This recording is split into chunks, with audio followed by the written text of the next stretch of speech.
Traffic police Ambala में तैनात हैं। एसपी साहब के आदेश अनुसार कावड़ यात्रा को देखते हुए जो भी कावड़ यात्री आता है उससे अनुरोध है कि सफ़ेद पट्टी के अंदर चलें और अपना कारों व्हीकल वालों से भी अनुरोध है कि कावड़ यात्रा को देखते हुए अपना जो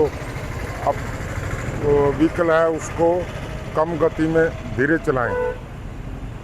कंट्रोल किया जा रहा था।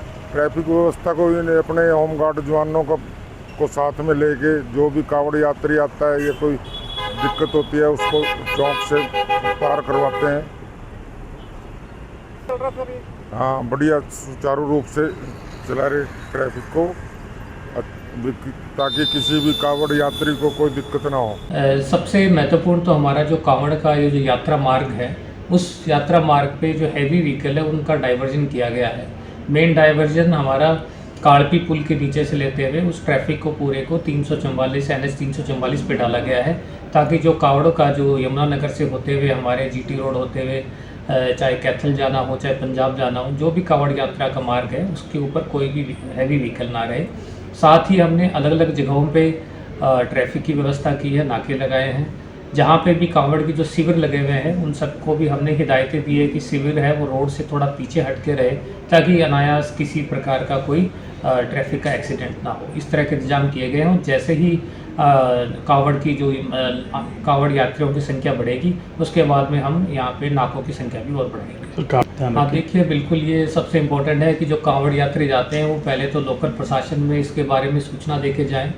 अपनी मोटरसाइकिल्स वगैरह हैं उन पे नंबर प्लेट्स हों, किसी प्रकार की हुड़दंगबाजी करने से बचें। साथ में भी वो भी यातायात नियमों का पालन करें। तो शिविर जितने भी लगे गए हैं शिविर में भी सही ध्यान देने की आवश्यकता है, क्योंकि बहुत बार शिविर में कावड़ यात्री रुकते हैं और वहाँ पे वो मेन सड़क पे ही आ जाते हैं। तो हमने इस बार ये भी हिदायतें दी है कि जो कावड़ की जो शिविर है वो जो मेन हाईवे है उससे बिल्कुल कम हो, 40 से 50 मीटर अंदर की तरफ हो, ताकि सड़कों पे कोई व्यवधान ना हो। तो इस तरह के इंतजाम किए। ट्रैफिक पुलिस अम्बाला में तैनात हैं। एसपी साहब के आदेश अनुसार कावड़ यात्रा को देखते हुए जो भी कावड़ यात्री आता है उससे अनुरोध है कि सफ़ेद पट्टी के अंदर चलें और अपना कारों व्हीकल वालों से भी अनुरोध है कि कावड़ यात्रा को देखते हुए अपना जो व्हीकल है उसको कम गति में धीरे चलाएं। कंट्रोल किया जा रहा था।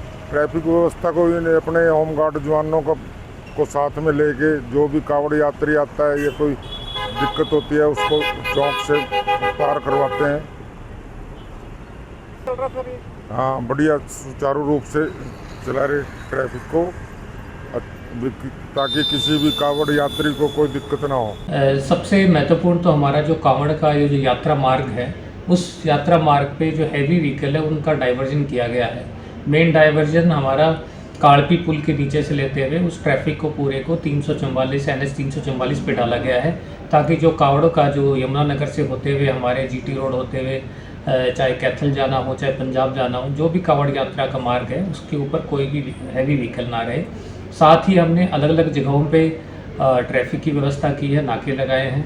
जहाँ पे भी कावड़ की जो शिविर लगे हुए हैं उन सबको भी हमने हिदायतें दी है कि शिविर है वो रोड से थोड़ा पीछे हट के रहे, ताकि अनायास किसी प्रकार का कोई ट्रैफिक का एक्सीडेंट ना हो। इस तरह के इंतजाम किए गए हैं। जैसे ही कावड़ की जो कावड़ यात्रियों की संख्या बढ़ेगी उसके बाद में हम यहाँ पे नाकों की संख्या भी और बढ़ाएंगे। हाँ, देखिए बिल्कुल ये सबसे इम्पोर्टेंट है कि जो कावड़ यात्री जाते हैं वो पहले तो लोकल प्रशासन में इसके बारे में सूचना दे के जाएँ। अपनी मोटरसाइकिल्स वगैरह हैं उन पे नंबर प्लेट्स हों, किसी प्रकार की हुड़दंगबाजी करने से बचें। साथ में भी वो भी यातायात नियमों का पालन करें। तो शिविर जितने भी लगे गए हैं शिविर में भी सही ध्यान देने की आवश्यकता है, क्योंकि बहुत बार शिविर में कावड़ यात्री रुकते हैं और वहाँ पे वो मेन सड़क पे ही आ जाते हैं। तो हमने इस बार ये भी हिदायतें दी है कि जो कावड़ की जो शिविर है वो जो मेन हाईवे है उससे बिल्कुल कम हो, 40 से 50 मीटर अंदर की तरफ हो, ताकि सड़कों पे कोई व्यवधान ना हो। तो इस तरह के इंतजाम किए।